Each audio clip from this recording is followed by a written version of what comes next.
महात्मा बुद्ध के अनुसार जगत क्या है, इस पर जरा दो शब्द आप बताएं।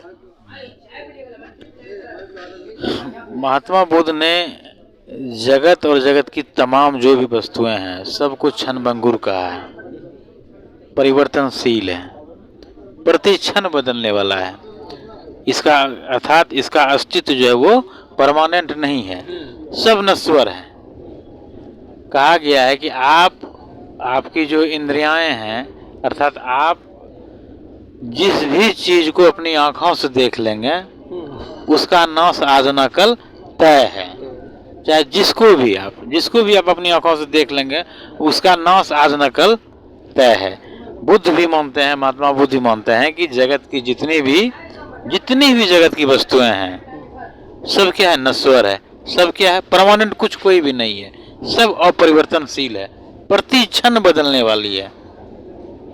तो आत्मा के बारे में बोला कि उसका भी अस्तित्व जो है वो वो भी परमानेंट नहीं है, वो भी प्रति क्षण जो है वो परिवर्तित होते रहती है। तो कुछ भी परमानेंट नहीं है, सबका नाश तय है। यानी जो हमारे आंखों से दिख रहा है वो एक दिन नष्ट होगा। अच्छा, इसमें एक आशा का संकेत भी है। हाँ। कि अगर कोई व्यक्ति जीवन से दुखी है तो दुख भी परमानेंट नहीं है। आज अगर दुख है तो उसका भी अंत है।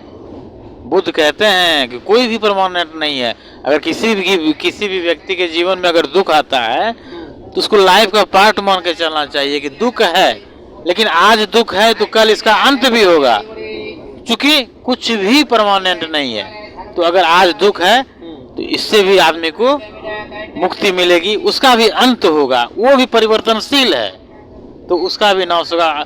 फिर आगे जो है, अगर कोई व्यक्ति आज निराश है तो कल की डेट में उसके जीवन में भी आशा का संचार हो सकता है। और इसी के आधार पे बुद्ध ने अपने जीवन के उपदेशों को 4 आर्य सत्यों में उन्होंने रखा है। पहला आर्य सत्य है दुख है। दूसरा है अगर दुख है तो उसका कोई न कोई कारण जरूर होगा। अगर दुख का कारण है तो फिर उससे मुक्ति की भी बात स्वीकार की गई है, समाधान भी उसका संभव है। फिर समाधान है तो क्या समाधान है, उसके लिए अष्टांगिक मार्ग 8 मार्ग बताए हैं महात्मा बुद्ध ने कि इस 8 मार्ग पे चल के आप अपने जीवन से दुखों को दूर कर सकते हैं। तो ये बहुत बड़ी एक तरह से आम आदमी के जीवन को सीखने की बात है। आदमी जो इसको फॉलो करके अपने जीवन से दुखों को दूर कर सकता है। तो यही बात है कि दुख अगर है तो उसका भी उपाय संभव है। इसलिए व्यक्ति को अपने जीवन में जो है निराश होने की आवश्यकता नहीं है।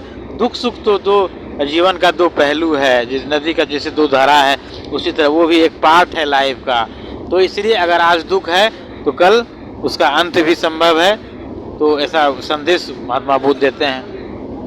एक शब्द हम कहना चाहते हैं कि आपका विचार मुश्किलों में भी मुस्कान ला सकता है, और इतना सुंदर लगा। 2 शब्द जरा अभी हताश होते हुए युवा पर आप जरा बताएं, क्या करना चाहिए नए युवा लोग को। नहीं युवा, देखिए जो भी युवा हैं, मैं तो कहूँगा कि जीवन को 3 ढर्रे पे आप जी सकते हैं। या तो 3 ढर्रा कौन सा है, या तो आप जीवन में प्रैग्मेटिज्म को मान लीजिए, प्रैग्मेटिक हो जाइए, या तो जीवन में आप प्रैग्मेटिक हो जाइए। जीवन के जीने के क्रम में या तो आप प्रैग्मेटिक हो सकते हैं, या रियलिस्टिक हो सकते हैं, या आइडियलिस्टिक हो सकते हैं। 3 ही ढर्रा, 3 ही रास्ता है जिसको आप जीवन में अपना सकते हैं। मैं तो कहूँगा कि व्यक्ति को जो है रियलिस्टिक होना चाहिए।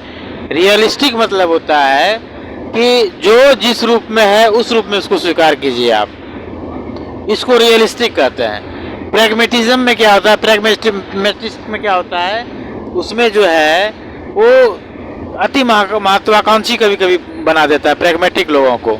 वो हमेशा हर चीज में अपना लाभ देखता है।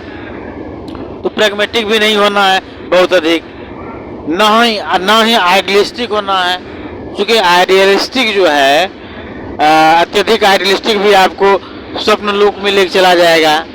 इसलिए बहुत ज़्यादा आइडियलिस्टिक आदर्शवादी भी नहीं होना है।